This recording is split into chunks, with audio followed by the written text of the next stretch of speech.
নমস্কার। ক্যালকাটা ডায়ালগস থেকে মনোজ দাসের প্রীতি ও শুভেচ্ছা নিন। আওয়ামী লীগকে কার্যত নিষিদ্ধ করার পর এবার ইউনূসের নজরে রাষ্ট্রপতি ও সেনাপ্রধান, তাদের যে বদল করা সেটা কি সম্ভবপর হবে, এই বিষয় নিয়ে আলোচনা। গত শনিবার রাতে বাংলাদেশ সরকারের প্রধান উপদেষ্টা মোহাম্মদ ইউনূসের যমুনাস্থিত বাসভবনে উপদেষ্টা পরিষদের বৈঠক বসে। সেখানে গৃহীত সিদ্ধান্ত মোতাবেক আওয়ামী লীগের সমস্ত কার্যক্রমের ওপর নিষেধাজ্ঞা জারি করা হয়েছে। বাজারে জোর চর্চা, গুজব কিনা জানি না, সত্যিও হতে পারে, কারণ এই বিষয়ে সেনার তরফ থেকে যেমন কোনো প্রতিবাদ, অন্য কোনো বিষয়ে এই সংবাদের সত্যতা অস্বীকার করা হয়নি, তেমনি ইউনূস সরকারের তরফ থেকেও এই সংবাদ অস্বীকার করা হয়নি। সংবাদটা হলো, বাজারে যে জোর চর্চাটা হচ্ছে সেটা হচ্ছে যে এই বৈঠক যখন চলাকালীন একটা সময় সেনাপ্রধান বাংলাদেশের ওয়াকারুজ্জামান তিনি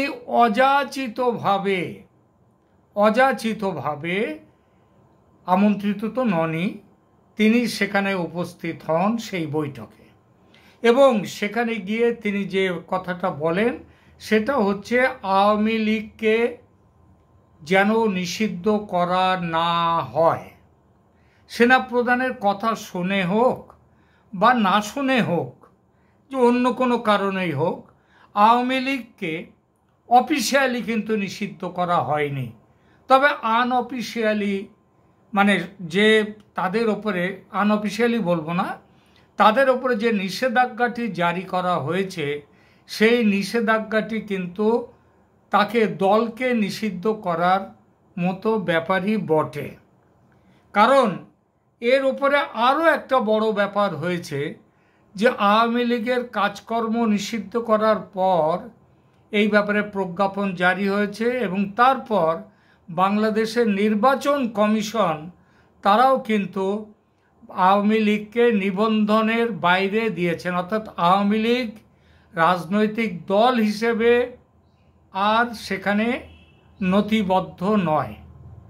এইটা করা হয়েছে। আমি একটা জিনিস অবাক হয়ে যাই যে একটা দলকে যখন মানে নির্বাচন কমিশন সেই দলকে যদি নথিবদ্ধ করার মানে নথি বাইরে নিয়ে যান, ডিরেজিস্টার করেন, তাদেরকে যদি আর রাজনৈতিক দল হিসেবে স্বীকৃতি না রাখেন, তাহলে তার জন্য দীর্ঘ শুনানির ব্যবস্থা দরকার হয়। সেই দলকে নোটিশ দিতে হয়। নোটিশে যদি কেউ না আসেন তাহলে পরবর্তীকালে একাধিকবার তাকে নোটিশ দিতে হয়। নোটিশে আসবার পর সেই মোতাবেক যদি তারা না আসে, তাদের এগেনস্টে কি বক্তব্য আছে, সেই বক্তব্যটা কেন তাদেরকে তাদের যে নথিতে তারা যে নির্বাচন কমিশনে নথিভুক্ত রাজনৈতিক দল হিসেবে তাদেরকে কেন বহিষ্কার করা হচ্ছে, তাদেরকে বাদ দেওয়া হচ্ছে, সেই কারণগুলো স্পষ্ট করে বলতে হয়। কারণ একটা জিনিস দেখুন, কোনো রাজনৈতিক দল তার বিরুদ্ধে অন্য রাজনৈতিক দলের তাদের নানা রকম অভিযোগ থাকতেই পারে, কিন্তু অভিযোগ থাকা মানে এইটা নয় যে সেই অভিযোগ সিদ্ধ হয়ে গেল, অভিযোগ প্রমাণিত হলো। অভিযোগ তোলা আর অভিযোগ প্রমাণিত হওয়া দুয়ের মধ্যে অনেক বড় একটা ফারাক থাকে।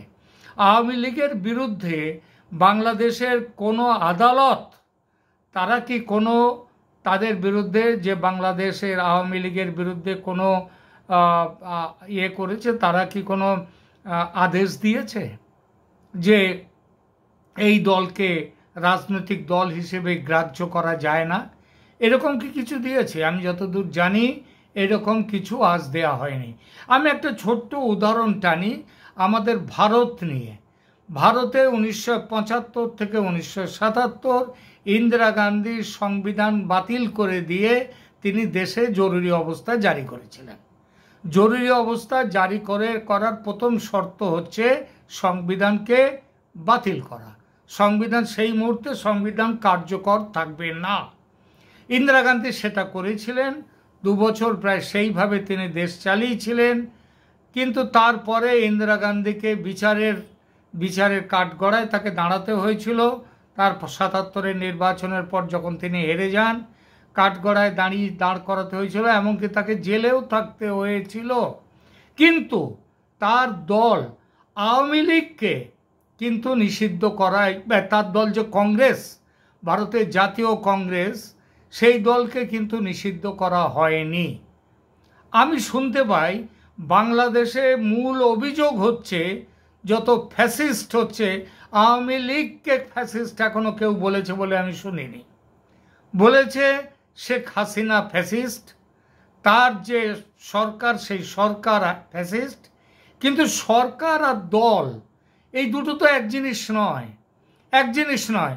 ইন্দিরা গান্ধী, তার বিরুদ্ধে ফ্যাসিস্ট ইন্দিরা গান্ধী বলে তার বিরুদ্ধে অনেক সমালোচনা ছিল, অভিযোগ ছিল। কিন্তু তাই বলে তার বিরুদ্ধে অভিযোগ ছিল, কিন্তু ভারতের জাতীয় কংগ্রেসের বিরুদ্ধে তো অভিযোগ আসেনি।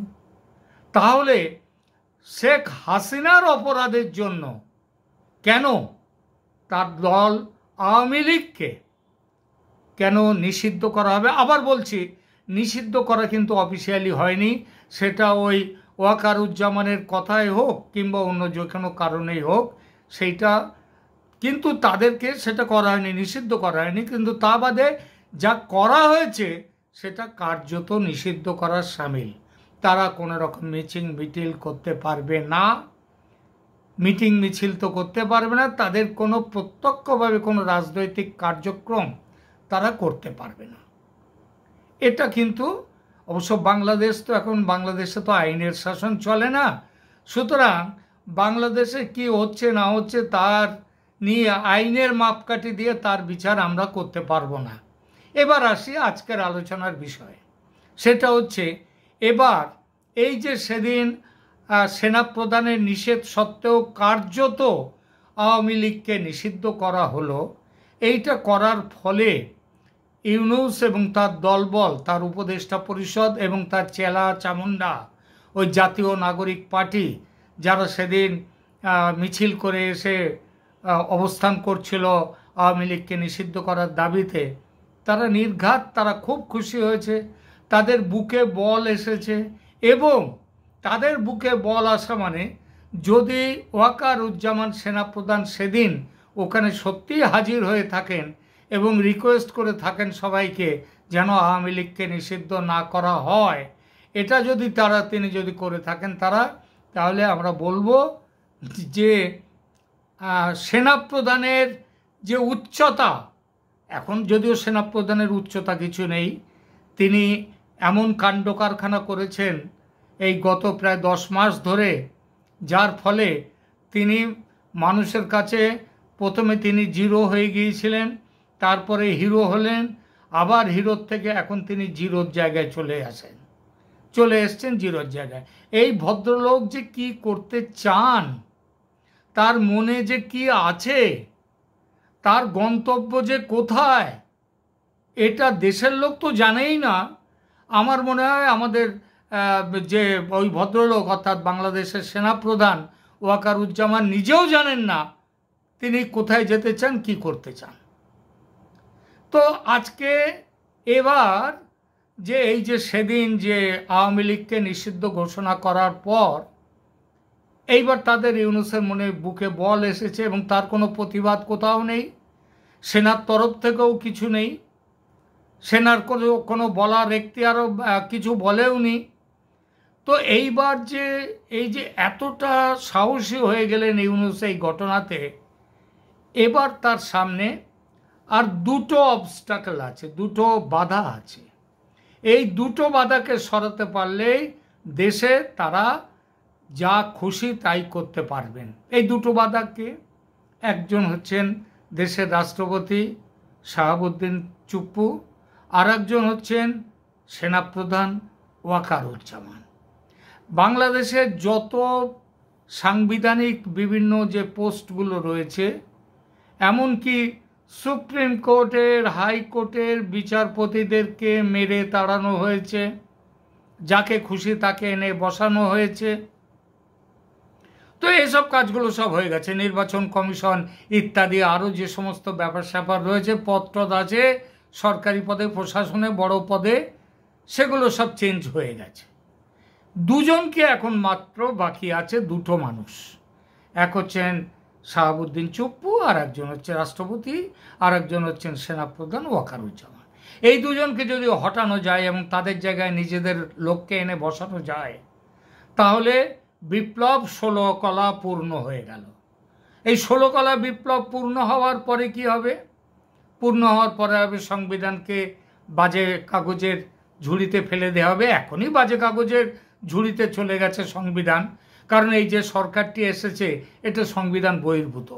সংবিধানে অন্তর্বর্তী সরকারের কোনো সেখানে কোনো প্রাবধান নেই, এর কোনো বিধান নেই সেখানে, কিন্তু এরা তো বেশ চালাচ্ছেন। সংবিধান আবার কি, যা খুশি তাই করব, আমরা যা করব, ওনারা যা করবেন সেইটাই সংবিধান, সেইটাই আইন, যেটা বলবেন সেটাই আইন। এখন তাহলেও একটা ওই যে লোক দেখানো না, অনেকের সময় বলে যে লোক দেখানো একটা ব্যাপার রাখতে হয়। সুতরাং দেশের মহামান্য রাষ্ট্রপতি আছে, এই দেশের মহামান্য রাষ্ট্রপতিকে ইউনূস তার মানে প্রায়, আমি বলবো কথাটা শুনতে খুব খারাপ লাগে, তবে তার ছেঁড়া চটির মতো ফেলে দিয়েছেন রাষ্ট্রপতি সাহেবকে। কথাটা খুব খারাপ কথা, কিন্তু তাই তো করেছেন তিনি। আমাদের ইউনূস দেশের বাইরে যাচ্ছেন, বিদেশ ভ্রমণ করছেন। দেশের একটা স্বাভাবিক নিয়ম আছে বিদেশ ভ্রমণ, কারণ নিয়মতান্ত্রিক প্রধান হচ্ছেন রাষ্ট্রপতি। সুতরাং ইউনূসকে এসে তার কাছে রিপোর্টিং করা উচিত যে তিনি বিদেশে গেলেন, কি হলো না হলো, কি কথাবার্তা হলো, এইসব কথাগুলো বলা উচিত। তিনি কোনোদিন ধারও ধারেন না রাষ্ট্রপতির। রাষ্ট্রপতি সেখানে বসে রয়েছেন রাস্তায়, রাষ্ট্রপতিকে মাঝখানে বোধহয় মাস 3 আগে রাষ্ট্রপতিকে মানে তার যে বঙ্গভবনের সামনে সেখানে ঘেরাও করা হলো। ভাগ্যিস সেদিন সেনাপ্রধান তিনি সেনা এসে তাদের ঘেরাওটাও হটিয়ে দিয়েছিল, কিন্তু তারপরে সেনাপ্রধান ঘেরাও হটিয়ে দিলেন, তারপর থেকে আবার তিনি কয়েক মাস হয়ে গেল তিনি আর কোনো কিছু করেন না। রাষ্ট্রপতিকে যে ওই আমাদের মোহাম্মদ ইউনূস ছেঁড়া চটির মতো ফেলে দিয়েছেন, তার বিরুদ্ধে সেনাপ্রধানের কোনো কথা নেই। আবার দেখুন, এই রাষ্ট্রপতি তিনি চুপচাপ রয়েছেন। আসলে তিনি আছেন কি না সেটাও একটা বড় প্রশ্ন। কিন্তু মাঝে মাঝে শুনতে পারি যখন ওই মালা টালা দেওয়ার দরকার হয় শহীদ দিবস, সেই সময় তিনি যান, তিনি নিজের মতো করে মালা দিয়ে চলে আসেন। এই জন্য একটা অদ্ভুত পরিস্থিতি। এখন শাহাবুদ্দিন চলে গেলে কি সুবিধে আর কি অসুবিধে? একটা কথা বলি, শাহাবুদ্দিন তার কোনো ক্ষমতা নেই, তাকে যা বলে, যেখানে সই করতে বলে তিনি সেইটাই করতে বাধ্য হচ্ছেন। তিনি চলে গেলেও যে বাংলাদেশ খুব বিপদে পড়বে তারও কোনো মানে নেই। এমনকি যে সংবিধানটি, তাকে আমি একটা জিনিসের জন্য একটু ধন্যবাদ দিই, যে তিনি অন্তত সেই 8ই আগস্ট শপথ নেওয়ার দিনে তিনি সবার হাতে সংবিধানটা তুলে দিয়েছিলেন এবং তারা সংবিধানের শপথ নিয়েছিলেন। কিন্তু সেই শপথটা ছিল সংবিধানকে ভঙ্গ করে নেওয়া শপথ, তবু তো ছিল বুকেতে। সেই অনেক সময় বলে না যে স্বামী স্ত্রীর সম্পর্ক, কিন্তু কেউ কারোর প্রতি অনুগত নয়। অর্থাৎ স্বামী তার মতো যেমন অভিসার চালিয়ে যাচ্ছেন বাইরে, আবার স্ত্রীও তার মতো অভিসার চালিয়ে যাচ্ছেন বাইরে, তবু তারা সামাজিক বন্ধনে স্বামী স্ত্রী। এটাও যেন সেই রকমই ব্যাপার। এখানে কারোর সাথে প্রেম ভালোবাসা আনুগত্য কিচ্ছু নেই, তবু তারা একটি দেশের প্রধান উপদেষ্টাকে আমার মনে পড়ছে একজন সাংবাদিক বেশ কিছুদিন আগে, প্রধান উপদেষ্টা আমার নামটা মনে পড়ছে না, সাংবাদিক খুব বিখ্যাত সাংবাদিক বাংলাদেশের, বলেছিলেন, একটা প্রশ্ন করেছিলেন আপনি মোহাম্মদ ইউনূসকে, আপনি কার উপদেষ্টা? মোহাম্মদ ইউনূস জবাব দিতে পারেননি উনি কার উপদেষ্টা। উনি বলেছিলেন, তাই তো, এটা তো ভাবি নাই। তিনি কার উপদেষ্টা সেটা তিনি জানেন না, নোবেল জয়ী। আবার রাষ্ট্রপতি তাকে তার কাছ থেকে কোনো কৈফিয়তও কোনোদিন চান না, তিনি রয়েছেন তার মতো। তো সুতরাং এই রাষ্ট্রপতি, তবু তো বললাম যে রাষ্ট্রপতি গেলে এরপরে দেখা যাবে যে হয়তো একে সরাতে পারলে তাহলে ওই যে জামাতের আমিরকে হয়তো রাষ্ট্রপতি করে দিলেও কোনো অবাক হওয়ার কারণ নেই, কোনো অবাক হওয়ার কারণ নেই। যাকে খুশি তাকে নিয়ে এসে রাষ্ট্রপতির আমির করে যদি রাষ্ট্রপতি করে দেওয়া যায়, তাতে এই সরকারের চরিত্র তো সেইটাই। সুতরাং রাষ্ট্রপতি আছেন, উনি যে থেকে খুব একটা বড় কাজ করছেন তাও আমি বলবো না। সুতরাং উনি চলে গেলে আমি জানি অনেকেই ভাবছেন এরা এই ইউনূস সরকার কত নিচে নামতে পারে, সেটা আর একবার দেখে নিই, এরা কত নিচে নামতে পারে। তো রাষ্ট্রপতিকে সরালেও সেটা একটা নিচে নামার পথ, আরও নিচে নামলো, কিন্তু তাতে লাভ কী হবে? রাষ্ট্রপতিরও কিছু হবে না। বড় দেশটার, বাংলাদেশ তো মোটামুটি গোল্লায় গেছে, আইন শৃঙ্খলা বলুন, গণতান্ত্রিক বাঁধন বলুন, গোল্লায় গেছে দেশ। সুতরাং রাষ্ট্রপতি চলে গেলেও খুব একটা অসুবিধে কারোর হওয়ার কথা নয়।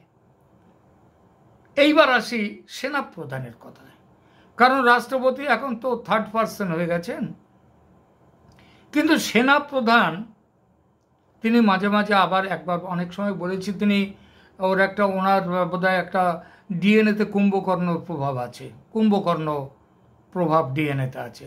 কুম্ভকর্ণ কি করতেন? 6 মাস ঘুমোতেন, একদিনের জন্য জাগতেন, আবার 6 মাস ঘুমিয়ে পড়তেন। তো সেই কুম্ভকর্ণের মতো ইনি, যখন আমার বেশ মনে পড়ে 5ই আগস্ট তিনি বলেছিলেন দেশবাসীর দায়িত্ব, জানমান রক্ষার দায়িত্ব সব উনি নিয়েছিলেন। সেই দায়িত্ব উনি কীভাবে পালন করছেন গত 9 মাস ধরে আমরা দেখতে পেয়েছি। ইনি হঠাৎ জেগে ওঠেন খুব ওই ফেব্রুয়ারি মাসের শেষ সপ্তাহে, বোধহয় 21 না 27শে ফেব্রুয়ারি, তিনি একটা জোরদার ভাষণ দিলেন, এনাফ ইজ এনাফ। তিনি এই ভাষণ দিলেন যে আপনারা অনেক হয়েছে, এখন দেশের স্বাধীনতা ও সার্বভৌমত্ব রুখতে আপনারা নিজেদের মধ্যে কাদা ছড়াছড়ি করেন না। লোকে সব খুব বাহবা দিল, আরে বাবারে বাবা, সেনাপ্রধান এইবার জেগে গেছে, এইবার তাহলে দেশটার কিছু হবে, বাংলাদেশের উন্নতি হবে। তিনি ঘুমিয়ে পড়লেন। ঘুমিয়ে পড়ার পর তারপরে একদিন সার্জিস আলম আর ওই হাসনাত আবদুল্লাহ এরা তার বাসভবনে, সেনাপ্রধানের বাসভবনে গিয়ে কী সব কথা টথা বলে এসে দিন 10 পরে খুব গালাগাল দিল সেনাপ্রধানকে। আর ওই এক ব্যারিস্টার নাকি আছে যে ফুয়াদ নাকে, এবি পার্টি, সে তো একেবারে মিটিং করে সেখানে বলে কুকুর ফুকুর সব বলে দিল। সেনাপ্রধান কুকুর, রাষ্ট্রপতি কুকুর, এদেরকে কুত্তা টুত্তা বলে দিল। কিন্তু এই সেনাপ্রধান এমন, উনি ঘুমিয়ে পড়েছিলেন, একদিনের জন্য জেগেছিলেন, জেগে ঘুমিয়ে পড়েছেন, তার কানে ওসব গেল না। আবার তাকে ঢাকঢোল পিটিয়ে অনেকে জাগাবে, যেমনভাবে কুম্ভকর্ণকে জাগানো হয়েছিল। তখন তিনি একবার খুব মিটিং করলেন, সবাইকে নিয়ে, যত সেনা কর্তারা রয়েছে চারদিকে সবাইকে নিয়ে মিটিং করলেন। মিটিং করে তারপরে সেই মিটিংয়ের সিদ্ধান্তও হলো যে এরা এইরকম অবস্থা চলতে দেওয়া হবে না। আমরা শুনলাম বাংলাদেশে বিভিন্ন জায়গায় সাঁজোয়া গাড়ি নেমে গেছে রাস্তায়, এই বোধহয় মার্শাল ল জারি হয়। দেশের মানুষ কিন্তু মার্শাল ল জারি করে দেশকে এই ইউনূসের লোকজনদের হাত থেকে বাঁচাবার জন্যে দেশের লোক একেবারে তৈরি হয়েছিল। কিন্তু তিনি কি করলেন? তিনি আবার ঘুমিয়ে পড়লেন। আবার সে ঘুম আর ভাঙে না, এখনো চলছে ঘুমের পর্ব। ইতিমধ্যে ঘুমের পর্ব চলছে, মাঝে মাঝে তিনি বেড়াতে যান, এই রাশিয়া যান, আমেরিকা যান, ওই ক্যানাডা তো অনেক ঘুরে এসছেন এর আগে গিয়ে। তিনি মাঝখানে আফ্রিকা ঘুরে এলেন।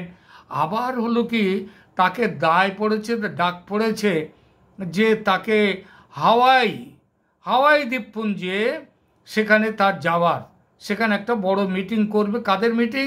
আমেরিকার একটা ওই সেনা সংক্রান্ত মিটিং। তো এইখানে যাওয়ার কথা। এবার কিন্তু যাওয়ার ব্যাপারে একেবারে ল্যাং মেরে দিয়ে দিলেন ইউনূস। সে বিষয়টা বলছি। মোহাম্মদ ইউনূসের যাওয়ার কথা ছিল ইউএস, আমেরিকায়। সেখানে land forces Pacific land pack symposium and exposition 25, সেইখানে তার উপস্থিত হওয়ার কথা ছিল। ইউনূস বলে দিয়ে দিলেন তাকে, তোমার যেতে হবে না। এইটা কিন্তু এতদিন দেখাতে পারেননি ইউনূস। সেনাপ্রধান যেখানে যেতে চেয়েছেন গেছেন, ইউনূস তাকে যাওয়ার ব্যাপারে নিষেধ করেননি, এবার করলেন। এবং শুধু করা নয়, আমেরিকার যারা এই অনুষ্ঠানের উদ্যোক্তা তাদেরকে দিয়ে ওই ল্যান্ড প্যাক সেই সম্মেলন থেকে তারা উদ্যোক্তারা চিঠি দিয়েছে ওয়াকারুজ্জামানকে যে আমরা দুঃখিত যে আপনাকে এখানে আমন্ত্রণ জানাতে পাচ্ছি না। এটা ছিল 4 দিনের একটা কনফারেন্স, শুরু হওয়ার কথা ছিল 11ই মে হনুলুলুতে, হাওয়াই দ্বীপপুঞ্জে, আমেরিকায়। তো সেখানে তিনি যেতে পারলেন না। তারপরে দেখুন, এটা এখন জানা গেছে এরপরে তিনি আবার ওয়াকারুজ্জামান 1 মাসের ট্যুরে ইউএস যাবেন এবং তারপরে উনি আবার হজ করতে যাবেন। সুতরাং ওয়াকারুজ্জামান সেটাও যেতে পারবেন কিনা এখনো সে সন্দেহ যথেষ্ট আছে, সে সন্দেহ। কিন্তু এইরকম ঘটনা আপাতত তো এটা বন্ধ করা হলো। এই যে বন্ধ করাটা, এটা কিন্তু এর আগে কোনোদিন হয়নি। সুতরাং এটা মোটামুটি নিশ্চিত ওয়াকারুজ্জামান এবার তাকেও সরিয়ে দেওয়া হবে। কে সই করবে? ওয়াকারুজ্জামানকে সরাতে গেলে রাষ্ট্রপতিকে সই করতে হবে। রাষ্ট্রপতি কি রাজি হবেন? হয়তো হবেন, হলে তো ভালো। রাষ্ট্রপতিকে হয়তো বলা হবে আপনি থাকবেন, ওয়াকারুজ্জামানকে সরানো হোক, আপনি থাকুন। রাষ্ট্রপতি রাজি হলে ভালো, না হলে রাষ্ট্রপতিকে বলা হবে আপনাকে আমরাই মুক্তি দিয়ে দিলাম। কে আইন দেখবে? কে সংবিধান দেখবে? মুক্তি দিয়েছে ইউনূসের মনে হচ্ছে রাষ্ট্রপতিকে আর থাকার দরকার নেই, তিনি চলে যান, তিনি চলে যাবেন। কে কার করবে? দেশের সেনাপ্রধান তার বিরোধিতা করবে? এই সেনাপ্রধান বিরোধিতা করবে না। এই সেনাপ্রধান যে কাল কি করতে হবে আর কি করতে হবে না এইটাই তিনি জানেন না। 5ই আগস্ট শেখ হাসিনা যখন চলে গেলেন, তারপরে তিনি ওই সাংবাদিক সম্মেলনে বলেছিলেন, তাই নাকি? আমি তো জানি না। মিথ্যে কথা বলেছিলেন, আবার কিছু মিথ্যে কথা বলবেন। তো সুতরাং আগামী দিনে খুব শিগগির বাংলাদেশ তার নতুন রাষ্ট্রপতি পাবে, নতুন সেনাপ্রধান পাবে। কারণ ইউনূস এবং তার দলবল এখন এইটাই চাইছে। এবং ওয়াকারুজ্জামান একজন ঘুমন্ত সেনাপ্রধান। ঘুমন্ত বললে মানে কি? ওর লোভ আছে, 5 তারিখে কিন্তু চেয়েছিলেন দেশের জানমান রক্ষার দায়িত্ব নিজের কাঁধে নেওয়া, অর্থাৎ সেনাপ্রধান হিসেবে ক্ষমতা হাতে নেওয়ার। কিন্তু রাস্তায় অত লোকজন দেখে ভয়ে পিছিয়ে এসছিলেন, এসে এদের হাতে তুলে দিয়েছিলেন। আরে বাবা, আজকে তো সেখানে কোনো লোকই নেই। জাতীয় নাগরিক পার্টির পেছনে মিটিং করলে 200-300 বেশি লোক হয় না। এখন কেন সেনাপ্রধানের এত ভয় যে তার জনতা এসে তাকে আঁকড়ে ধরবে? এই ভয়টা কেন? ওই যে বললাম, ইনি কোথায় যেতে হবে জানেন না, কি করতে হবে জানেন না। ইনি আছেন বসে, মানুষ ভালো কি খারাপ আমার দেখার দরকার নেই। মানুষ ভালো দিয়ে দেশ চলে না, দেশ শাসককে কঠোর হতে হয়। কিন্তু এই যে সেনাপ্রধানটি, এনাকে দিয়ে এইসব কম কিছু হবে না। তিনি কুম্ভকর্ণের মতো ঘুমাবেন, জাগবেন, আবার ঘুমাবেন, প্রচুর খাওয়া দাওয়া করবেন, বড় বড় কথা বলবেন, আবার ঘুমিয়ে পড়বেন। সুতরাং বাংলাদেশের মানুষের চিন্তার কোনো কারণ নেই। ওই কে শাহাবুদ্দিন সাহেব চুপ্পু, তিনি রাষ্ট্রপতি থেকেও কিছু করতে পারছেন না, আর এই সেনাপ্রধান থেকেও কিছু করতে পারছেন না। সুতরাং এই সেনাপ্রধান এবং রাষ্ট্রপতি এই দুজনেই যদি চলে যায়, তাতে কারোর কোনো ক্ষতি হবে না। তারপর 5 বছর, 6 বছর, 7 বছর পরে সংবিধান সংশোধন, এতদিন বহুকাল লাগবে, ততদিন এরা থাকবে ক্ষমতায়, ক্ষতি কি? এইভাবেই চলবে। বাংলাদেশ বিরাট শিক্ষিত, বিরাট গণতান্ত্রিক বাংলাদেশ, তার অপমৃত্যু এভাবে হবে। একটাই পথ বাঁচার, যদি ভারত আসে এগিয়ে। তো ভারত এক্ষুনি তো পাকিস্তানকে মোটামুটি ঘোল খাইয়ে ছেড়ে দিয়েছে, এখন একটু জোশ গরমের মধ্যে আছে ভারত। সেই গরমে গরমে হাসি মারা থেকে যদি কিছু না একটু হুঙ্কার দিলেই অনেকেই পালিয়ে পথ পাবে না, সেইটা যদি হয় তাহলেই বাংলাদেশের মানুষের বেঁচে থাকার একটা পথ, এর বাইরে আর কিছু নেই। ভিডিও শেষ করার আগে, এপিসোডটি শেষ করার আগে খবর পেলাম যে ইউনূস সরকার তার তরফ থেকে রাষ্ট্রপতির কাছে, আমি একটু আগে যে কথা বলেছিলাম, রাষ্ট্রপতির কাছে একটি বার্তা একটি চিঠি পাঠানো হয়েছে। সেই চিঠিতে বলা হয়েছে সেনাপ্রধান জেনারেল ওয়াকারুজ্জামানকে তাকে বরখাস্ত করতে হবে। বরখাস্ত করার তার সুপারিশ দিয়ে ইউনূসের তরফ থেকে রাষ্ট্রপতি শাহাবুদ্দিনের কাছে চিঠি গেছে। রাষ্ট্রপতি শাহাবুদ্দিনের কাছে সেই চিঠি যাওয়ার পর তিনি কোনো এই ব্যাপারে ব্যবস্থা নেওয়ার আগে রাষ্ট্রপতির দপ্তরে সেনাপ্রধানের তরফ থেকে যে সমস্ত লোকজন আছেন তারা সেই খবরটি জেনে ফেলেন এবং জেনে ফেলার পর সেই খবরটি তারা পাঠিয়ে দেন, জানিয়ে দেন ওয়াকারুজ্জামান, সেনাপ্রধান ওয়াকারুজ্জামানকে। ওয়াকারুজ্জামান তখন অত্যন্ত ক্ষুব্ধ হন এবং অত্যন্ত ক্ষুব্ধ হয়ে সেই চিঠিতে যে সুপারিশপত্রে সেখানে লেখা ছিল ওয়াকারুজ্জামানকে তার পদ থেকে বরখাস্ত করে সেই জায়গায় লেফটেন্যান্ট জেনারেল কামরুল তাকে সেই পদে নিয়োগ করা, সেনাপ্রধানের পদে। এবং মনে রাখবেন, এই যে সেনাপ্রধানকে বিদেশ যেতে, আমেরিকা যাওয়ার যে নিষেধ করেছে যে ইউনূস সরকার, তার পেছনে সেটা এইটাই ছিল কারণ, তাকে বরখাস্ত করা হবে। তো এই বরখাস্ত তাকে করা হবে এই খবর পাওয়ার পর সেনাপ্রধানের তরফ থেকে লেফটেন্যান্ট জেনারেল কামরুল তাকে বরখাস্ত করা হয়েছে, পাল্টা তাকে বরখাস্ত করা হয়েছে। এবং বরখাস্ত করা শুধু নয়, তার সঙ্গে লেফটেন্যান্ট জেনারেল কামরুলের যে সঙ্গে আর যারা আছেন তাদেরকেও বরখাস্ত, যে জুনিয়র অফিসাররা তাদেরকেও বরখাস্ত করা হয়েছে। মনে রাখতে হবে, এই কামরুলের সঙ্গে যে ফৈজুর রহমান, তার কিন্তু খুব ঘনিষ্ঠ যোগাযোগ, কিন্তু আপাতত এই মুহূর্তে ফৈজুর রহমানকে তাকে এখনও গ্রেপ্তার কিংবা তাকে বরখাস্ত করার কোনো কথা এখনও ওঠেনি। এইটা হচ্ছে একদম আপ টু ডেট খবর। অর্থাৎ সেনাপ্রধানের সঙ্গে যে খবরটা আমরা বলেছি, সেনাপ্রধানের সঙ্গে চূড়ান্ত লেগে গেছে ওখানকার যে ইউনূস সরকারের।